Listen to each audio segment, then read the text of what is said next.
রাত বেজে গেল 12টা, এখন পর্যন্ত তার আসার কোনো নাম নেই। আজকে আসুক বাসায়, তারপরে দেখাবো তার মজা।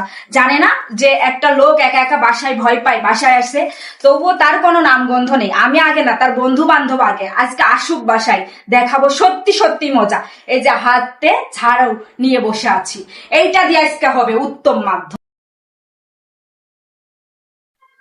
এই যে এসেছে, দরজা ঠক ঠক করতেছে, দেখি কি বলে।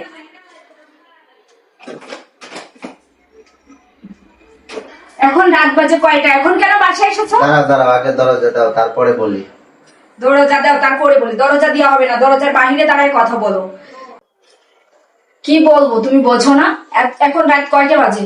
রাত বাজে 12টা। তুমি কেন এখন আসলা? আগে শোনো। কি হয়েছে বলো দেখি শুনি। 3 বন্ধু মিলে বাজি লেগেছিলাম। হ্যাঁ। প্রথম পুরস্কার ছিল কি জানো? কি? স্বর্ণের চেন। আর দ্বিতীয় পুরস্কার কি ছিল জানো? কি ছিল? একটা মেকআপ বক্স। আর তৃতীয় পুরস্কার কি ছিল তা জানো? কি? এই যে শাড়ি।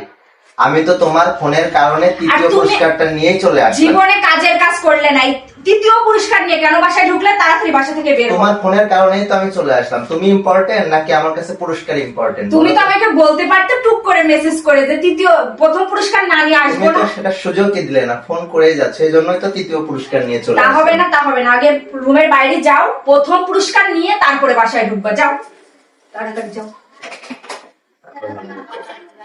যাও। দেখছেন, একটা কাজ যদি তার দ্বারাই হয়।